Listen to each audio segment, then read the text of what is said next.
Hi, it's Burrell. I want to talk about my sacred conversations. It was done with my church, the Ray of Hope Christian Church in Decatur, Georgia, under leadership of Reverend Dr. Cynthia L. Hale. I am the youth pastor there, and the Reformation we are part of is called Disciples of Christ. Disciples of Christ is a predominantly white fellowship, Reformation. So we're actually in the minority as African Americans in this denomination.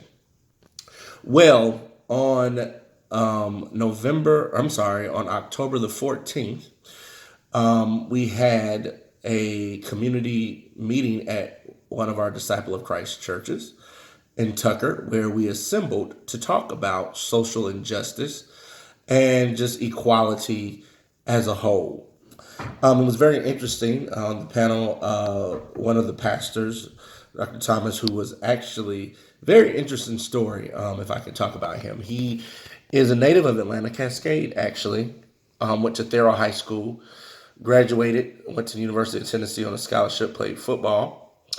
His parents, and this was in the '70s when he went. So his parents before him was a graduate of Atlanta University. His father graduated from Fort Valley State. It was interesting to me that he started a church in Sandy Springs.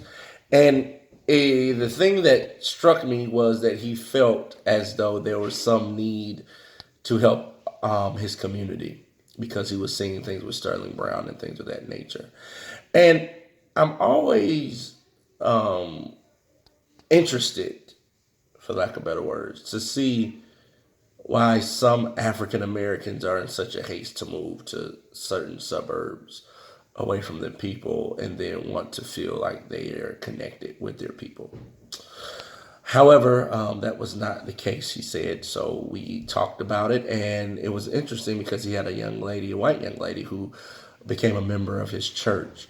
She found his church because she literally Googled black churches, and she wanted to help because she had two lives. She had a grown child, and they had the child when they were in Minnesota, her husband. So for 18 years, they lived in Minnesota. She was from Peachtree City, Georgia.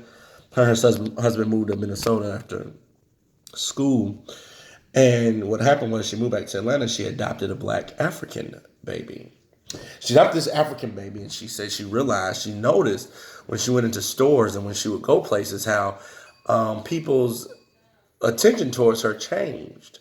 And it was interesting to me because she said that she never saw it like this. And she said something that was so important to me. She said that she never understood Black Lives Mattering because it never ever took a forefront in her life, which meant that her viewpoint was based on that of ignorance, not ignorance based on being disrespectful, but just an ignorance based on not knowing. And so we really had a conversation with this church that we were at with the Caucasian group, just talking and really understanding. It was interesting to hear a young white lady say, middle-aged white lady, she's still young, to say that the history is always given by the victor, and that as white people, they do oppress us. But the thing that was interesting, there was certain African Americans in the audience who stood up and would say things like, "Oh no, y'all didn't oppress us," and it was always interesting. And so this sacred conversation that we had ended up being more of a sacred conversation we had to have with the highly elect African Americans who I felt as though joined this Reformation to get away from African Americans, joined the community to get away from African Americans, and adopted an ideology that said that the white man hasn't done anything for us but actually helped us. And that's what we kind of had to go against in this. And the white young lady who was there was actually the one who voiced her opinion and said, no, no, no, no, no. What we did was wrong. And this is why our understanding is wrong. This sacred conversation helped me to understand that sometimes we do beat up on different ethnicities and beat up on different groups. But really, when it boils down to it, sometimes they just don't know what they're really doing. So the sacred conversation we had was to open up the dialogue, open up the communication, to really see and to really understand where both sides stand on this story.